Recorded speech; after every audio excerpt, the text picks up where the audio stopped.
Madison Public Library connects us to the world, to information, and to each other. September is Library Card Sign-Up Month, so it's the perfect time to get your very own Madison Public Library card. Already have a card? You can renew it this month and visit the library website for a list of 30 things you can do with your Madison Library card, one for every day of September. Visit madpl.org or stop into any Madison Public Library to get started.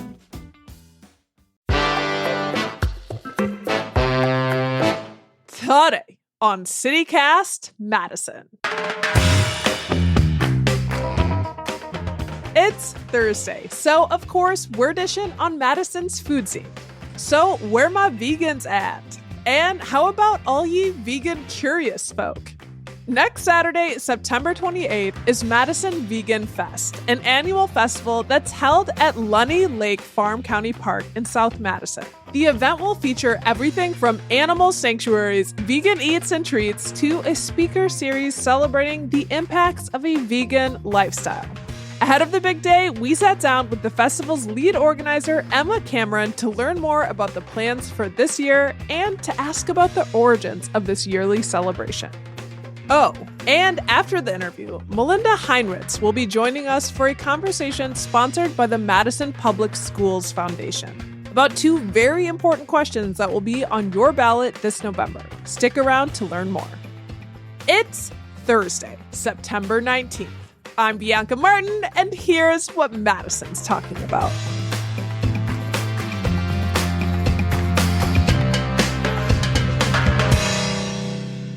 Hi, Emma. Hi. So, right off the bat, let's find out, what is Madison Vegan Fest? Yeah, so Madison Vegan Fest is an entirely free event that's been put on in Madison for a little over 10 years now. I think we're up to 14 years.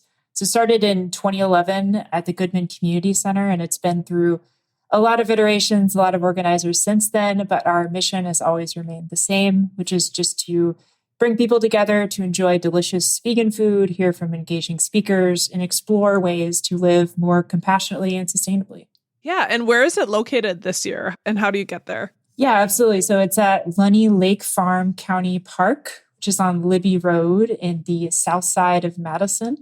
So that is, of course, very easily accessible by car or bike. There's some bike paths to get there. We will be running a shuttle this year, as we did last year. So that's going to be operated by Badger Coaches, and it's going to be running continuously, departing from Memorial Union on 800 Langdon Street, starting at 11 a.m. It's going to make a stop on North Pinckney Street and then end up at Libby Road, location of the fest site, and it'll just keep making that route. So if you're located on campus or the west side of town, that would be a great option to access the fest if you don't have a car or a bike or another way to get there. Okay, and so for those of the people listening like me who have never been, is this for vegans only, or? Yeah, no, not absolutely. I mean, vegans are definitely welcome, but I think the majority of our attendees are not vegan. They might just be interested in vegetarian and vegan foods, kind of plant-based lifestyle, hear from really exciting speakers, listen to our roster of musicians, and just shop through exhibitors, see what people have for sale, and just learn more ways to live more compassionately and sustainably. So yeah, it's open to all, and it's completely free, and we really encourage anyone and everyone to attend. Awesome. And so let's talk about the speakers and the food and what's there, because it's our food conversation. Let's start about the food part. Who are some of the vendors selling food on site? So we have kind of two categories of food. We have savory and desserts. I think we're expecting to have around 15 to 18 total vendors. Thankfully, we have quite a variety. So we will have Pig Minds Brewing Company, which for the longest time held the distinction, I think, of being the only all-vegan brew pub in America. So it was established a while ago, and it's down near Rockford. We've been trying to get them at the fest for a while, and they finally agreed to come this year. So they have a lot of traditional kind of brew pub offerings like burgers and fries and pizzas, and of course beer, although we will not be selling alcohol at the fest. And they are coming out. So they'll be there. Super excited to have them. We're going to have Just Veggies, which is a local mainstay in Madison, although they also opened a location in Milwaukee recently.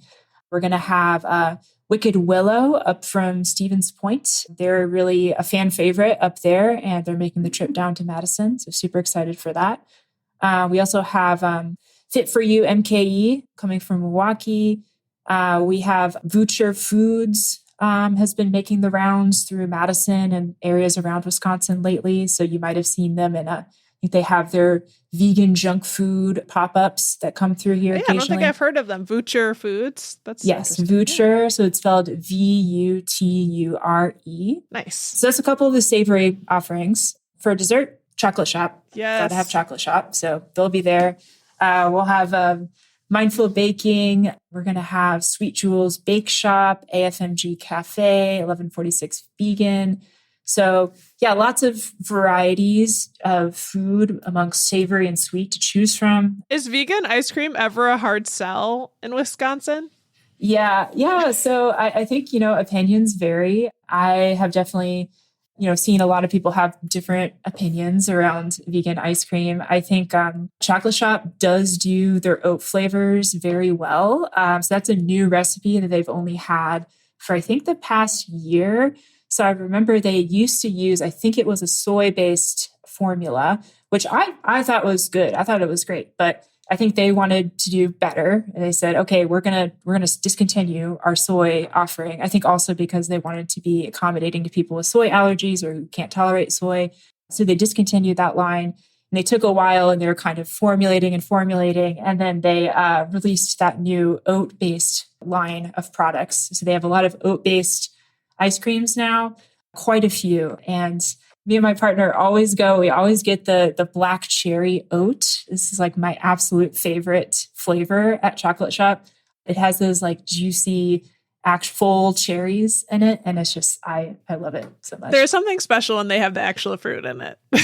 Yeah, absolutely. Yeah, my go-to vegan ice cream it's an oat, a chocolate at Trader Joe's, and I'm very sad if I don't go buy it. I'm just kidding. Sometimes it's out, but no, actually, it's awesome. So that's your standout for ice cream that you always get. Are there any other standouts like you're specifically excited about from the food offerings? Yeah, I mean, I already talked about Pig Minds, but I mean, I have to talk about pig. My heart is it pig like oink oink yes, the animal PIG. So Pig Minds MINDS. I've actually had I think 2 birthday celebrations at Pig Minds Brewing Company because they have this like really idyllic setting outside of Rockford, and it's just like this really idyllic kind of rolling hills, like green landscape. That's really perfect for this time of year when the fall is just starting to come into the atmosphere. It's my birthday, September 17th. So it's always like perfect setting for that. Yeah, I was excited when you were saying there's going to be hamburgers and pizza, and it's like, and this is the Vegan Fest, right? Yes, it's going to be vegan foods, and it's nice to have those alternatives, and this is a celebration of that.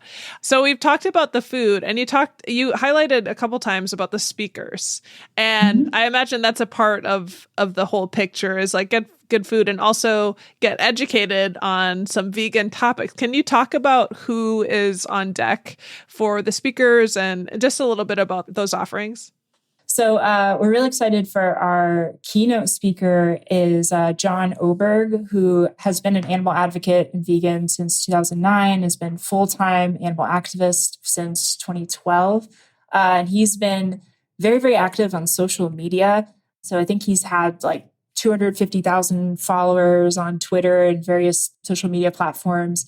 And he's just going to be talking about his topic is creating a kinder world for animals. And that's going to be 12:15 p.m. So he's going to talk through sort of his journey through animal advocacy and how he kind of learned to advocate for animals through social media. So he's kind of speaking, both to animal advocates like existing vegans, and then also people who are just interested in learning about his journey into veganism and being an animal advocate, a full-time animal advocate. We're also really excited to have Anne Trin come out and speak with Aaron Yarmel, who is the Associate Director of the Center for Ethics and Human Values at Ohio State. They're going to be talking about difficult conversations, just like navigating conversations with family members and friends around plant-based eating and veganism, and keeping in mind that we always want to just navigate those conversations with curiosity and charity and conscientiousness. So he's going to have sort of a workshop on that. And then we're also going to have a vegan dietitian, Cole Adam, come out from Milwaukee. And so he's going to just talk on, his talk is called How to Thrive on a Vegan Diet. And I'm also really excited for Christian Schrank, who is an attorney in the area. She has been responsible for helping advocate for a lot of the dogs that are kind of being tested on in some facilities around Wisconsin. So there's this another organization called Dane for Dogs that she's been working with. So she's an attorney, and she's going to be speaking on just her own advocacy efforts through Dane for Dogs and what she's been doing in Wisconsin. So yeah, those are some of the exciting speakers we'll have.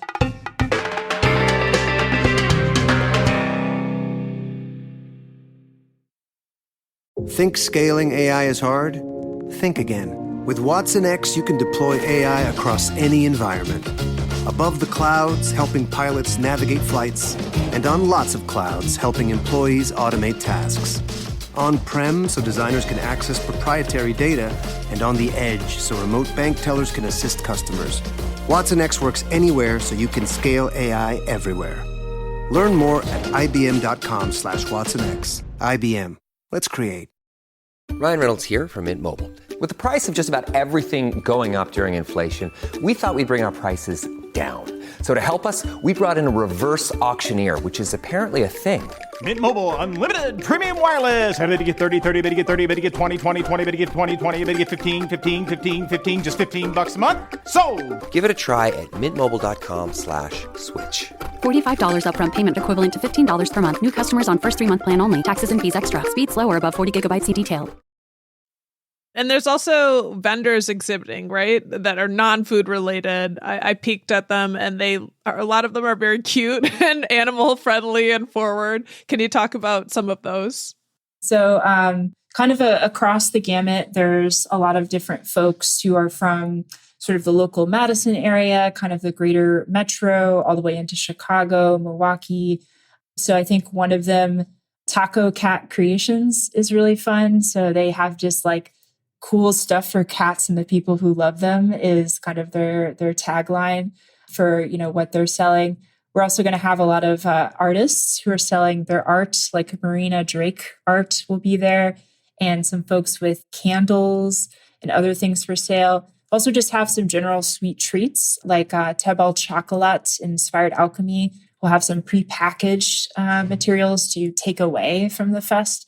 So if you're like, okay, I've already had so much food. I've had cupcakes, and I've had cookies and ice cream and savory food, and I want to take some more food home. There's some options for that as well. And we're also going to be having a lot of animal sanctuaries represented as exhibitors as well. So one that's near and dear to my heart is Farm Bird Sanctuary out in Edgerton. So they specifically cater to birds with special needs. So kind of birds who otherwise probably couldn't really live a very full life, and people might just otherwise discard them. They really look out for those birds and say, we really want to accommodate them at our sanctuary, make a home for them, and make sure that they can live and thrive. So I've gone out and done a couple of work days and helped out with the folks at Farm Bird. So they're really great. And we also have Off the Table Farm Sanctuary and the Wisconsin House Rabbit Society, specifically for rabbits, and Georgia's Place Bird Sanctuary. So yeah, it's really kind of across the board in terms of jewelry, products for cats, candles, takeaway, kind of treats, wellness-based exhibitors, cosmetics. We'll have a lot of folks in all the categories. There are a couple of things like, oh, I'd love to take that home. Cute little earrings and crafts and that sort of thing. And the animal sanctuaries looks so cute and sweet. Yes. And hearing a little bit of background about the birds makes that really special. I want to ask for folks, you're promoting veganism. And so why veganism? Why choose that lifestyle and why promote it? So I think it's all about just kind of doing the least amount of harm that we can do in the world. I think there's a lot of ways that you can, reduce the harm that you personally are involved in. And that can involve kind of people and animals and kind of a broad spectrum of things. And I definitely, me personally, I'm very invested in a lot of different causes and a lot of different things to try and kind of just live as compassionate of a life that I can. And I also recognize that it's kind of a philosophical black hole to start thinking about like all of the possible ways that you can like adjust your diet and your lifestyle and do all these things to live like the like ethically best life. And it's just like this really hard thing to navigate in this like capitalist society that we live in. But I do think that being vegan and just like introducing more plant-based foods into your lifestyle for me is just like one aspect of that lifestyle of just like striving towards that, where like no one can ever really achieve that like most compassionate lifestyle, but like I think for me, it's like just something that I can do and, something that is not incredibly dogmatic and difficult and not something that I present for myself or for others as like a challenging, like difficult, lifestyle to undertake, but something that is actually really something to celebrate and saying like, well, now that when I went vegan back in 2008, I felt like suddenly the world was my oyster in like learning about, all of these different kind of foods that I just never would have even tried, what we would call like the standard American diet. Like I was just like, growing up eating like meat and potatoes, and suddenly I was trying out Thai food and Indian food and all these foods, different types of foods. I learned how to cook for my family and just really opened up my eyes to a lot of different things in terms of food, but also just how we interact with other people and animals in society and just reframing that thinking in my head on like, why do we choose to eat animals? And just like, it was an interesting question for me to just navigate and understand like my position on, and knowing that there are like reasons that some people, may need to do that for any particular reason, like health reasons or something like that. But knowing that I want to just do the thing that is like quite easy for me in like the privileged position that I'm in to reduce my animal product consumption as much as I can. So I can reduce that harm that at least I am personally potentially participating in. So I think for me, it's really about that. It's not trying to be this like dogmatic vision of like everyone needs to be 100% vegan, but saying, we're really excited to celebrate all of the diversity that veganism has to offer in plant-based eating. And we just want everyone to be on board with that and come and experience like what it can be like to introduce more plant-based foods and things from your lifestyle into your daily life. And just know that that is an option for you. So yeah, I think that's really what we're about. Yeah. And I know that there's a part of it that's very communal and community. And then there's also, it's very personal orientation to veganism. And it almost sounds like maybe there's a spectrum as well. There's vegan, and there's also a spectrum of introducing more plant-based foods to your diet. And you mentioned some of the personal health reasons, like some folks might choose veganism for personal health. Another thing that I hear about with veganism is its impacts on climate change. Is that anything that is going to be on deck at the festival? Yeah, absolutely. So I think especially some of the folks who will be speaking a little bit about their personal journeys into animal advocacy and, promoting veganism, I think they have plans to incorporate kind of the environmental aspects of like why someone might choose to introduce more plant-based foods into their diet. Really, the one thing that comes down for me with that is I like to always think about this notion of just the inefficiency sometimes of at least factory farming animals where we grow these plants to consume. And ideally, we would just consume these plants. But a lot of the time, what ends up happening is that the animals that we were raising to eat later eat those plants. And so then we're kind of growing more plants for the animals to eat so that we can eat the animals. And it becomes very inefficient. And if we've just kind of removed the middle animal, the middleman or whatever, so to speak, from the equation, we could just eat all of those plants directly and it would be a lot more efficient. So we'd save on water, we'd save on resources that we use to feed the animals, kind of people that are raising the animals, the hours that they put into that. All of that would be saved and it would be a much more environmentally sustainable kind of way of eating. Not to mention just the greenhouse gases that are released by animals like cows, like all the methane that comes into the atmosphere from them just constantly being bred and born and producing more methane. And it's just a lot. So it's these cycles and they fuel into each other and there are choices that are being made. And as you're saying, and part of the fest is that there are other choices that might be more sustainable and eco-friendly. I am curious, it feels like veganism has become more mainstream, at least in the past decade. Knowing that and seeing that, has the mission of the festival changed at all? Have you seen more interest in attendance in recent years?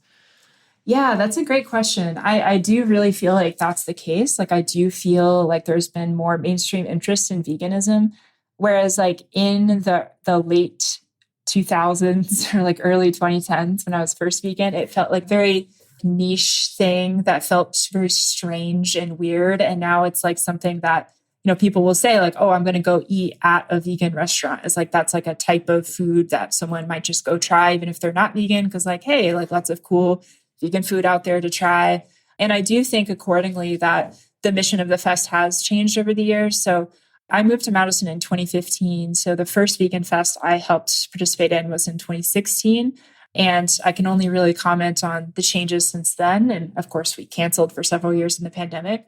But I do really feel like we have moved more in this direction of just like plant-based foods for everyone and like being very just open and accessible to saying like, we want to meet you where you're at and we'd love to see you at the fest and we'd love for you to try vegan food. And there's no real like commitment or expectation about anything. It's just a celebration of saying like, hey, there's all this great vegan food. There's these like animal sanctuaries. They're doing great work for animals. There's all these fun exhibitors and speakers who are talking about their histories and their journeys through animal advocacy. And all we're asking is to just show up and eat food and hang out and have a good time. Like, it's not like, I think in previous iterations of the fest, I think maybe there's more of that notion of like, I think a lot of animal advocates were focused on saying like, we'd really love to see people like go vegan. And it's always like, go vegan or like go vegetarian. And I think like, some people still say that. And that's like something that people like say, like some vegans say to other people. But I really don't think that is necessarily the goal of this fest. Maybe it once was, but I think it is really more about just celebrating any person's kind of introduction of plant-based foods into their life and anything around that. So if someone comes to the fest and just like learns about a sanctuary, a farm sanctuary, and they think it's really cool and they go do a work day and volunteer there, great. If they come to the fest and they decide like, oh, wow, actually, I think I might start trying out this oat-based chocolate shop ice cream more regularly, then great. If someone comes to the fest, they hear John Oberg or Ann Trin or someone else speak and they say, wow, this is like really transformative. And I'm thinking about reframing my diet and maybe I'll even try going vegetarian for a while and see how that goes. Like, that's also great.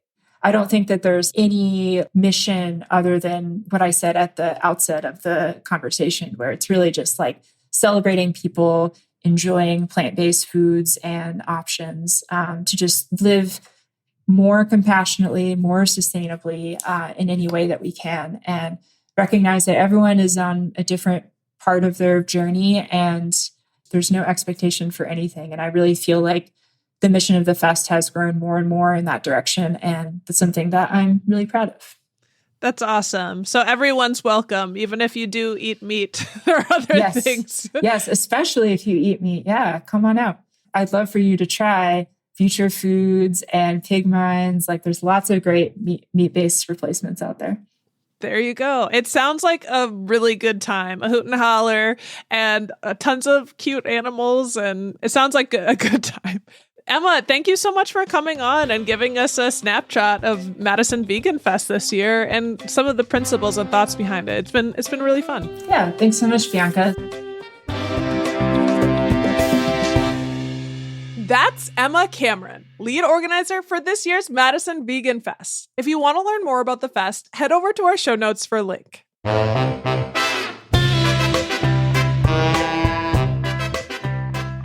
That's all for today, here on CityCast Madison. I'm Bianca Martin. If you enjoyed the show, why not share this episode with someone of the vegan persuasion?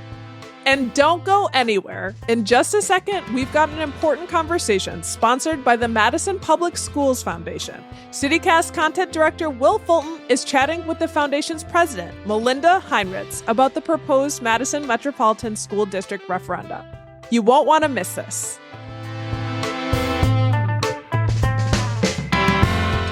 Hello, I'm Will Fulton, content director at CityCast, and I'm here with Melinda Heinrichs, president of the Madison Public Schools Foundation.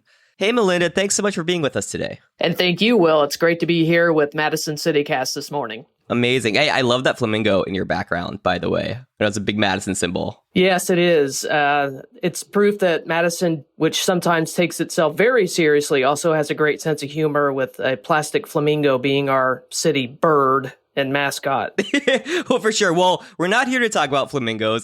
You're here, Melinda, today to talk about the Madison Public Schools Foundation and two very important referendum questions on your ballots this fall that will affect public schools. So, first off, Melinda, can you briefly tell us about the Madison Public Schools Foundation's mission and what you do? Are you part of the school district? Great questions. We are not part technically of the school district. We are a separate independent organization. And in a nutshell, what we're designed to do is to engage with the community in a wide variety of ways to help deliver more and more resources to Madison Public Schools, students, staff, and families. We do that in a couple of different ways. One is through community partnerships. We have a couple of signature programs. One's called Adopt a School, and the other is Teacher Support Network. But the other major area of work, which is why we're speaking today, is our advocacy work. And currently we're working on Strong School, Strong Community, which is the Vote Yes name of our $607 million referenda effort. $100 million of that is over 4 years in support of operations, and the balance, $507 million, is in support of what could be 10 facilities projects at 7 different locations. So, we mentioned these two school referendums on the ballot this November. What are they, and why are they so important to Madison? It is more expensive and complicated to educate children than ever before. The state of Wisconsin has not kept up with the needs of our children. The other aspect of it is that we anticipate 100,000 people moving to this area sometime over the next 20 to 25 years. And we want to be a district that's a destination district. So as that group of new residents moves into the family formation years, they see Madison Public Schools as their first and only choice. We want to be ready, whether it's our facilities are ready or what's happening inside the facilities or the people who are in our buildings, our teachers and our staff. Yeah, so really digging into each of these packages specifically, the facilities referendum package, what's included in that one? To take a step back, we have lots and lots of buildings in a district of this size. The average age is 60 years plus. The building of that age was not built with that time horizon or that shelf life in mind. We have a lot of catching up to do. The board itself has a zero greenhouse emissions goal by 2045. So we want to continue to make progress against that. But primarily, we want to make sure that our students have access to 21st century learning spaces that are going to help train and prepare our students for where those job needs and post-secondary needs are going to be now, but that we have built a lot of flexibility into those spaces. So 10 years from now, when we're preparing students for something I haven't even heard of today, our spaces can adapt and meet the needs of the students and the greater community. Right. So then the other referendum package has to do with operations. Can you dig in on that one a little bit? There are a number of key factors that are built into the operating referendum. One, and we heard this loud and clear from community members, we want the best teachers and staff in our classrooms and in our school buildings. So we need to be able to be competitive. We need to be able to offer compensation that retains that talent. We also want to make sure that we're offering all of our middle school students at least one, if not more, language opportunities, primarily through a partnership with Madison College. We're able to offer a couple of different academies and really put the very promising future at the fingertips of our children through their public K-12 experience. Another aspect of it, of course, is being able to continue our 4K. We want to make sure that we can offer full-time at those locations and even expand to all of our elementary schools. So we have a few that we would pick up. So those are some of the things that wouldn't just start new. Some of these things are already underway, but we want to be able to keep the staff and retain staff. All right, Melinda. Well, thank you so much for sharing the foundation's mission and all of your insights. And we'll have a link to all of those references in our show notes so everyone out there can check it out. And thanks again. Thanks for being with us today. All right. Thank you very much. Make a plan to vote on November 5th and stay informed on the operations and facilities referendum questions to support Madison Public Schools on your ballots this fall. To learn more and get involved, visit strongschools4msn.org or contact Melinda Heinritz at mheinritz, that's HEINRITZ, at schoolsmakemadison.org. Thanks for listening.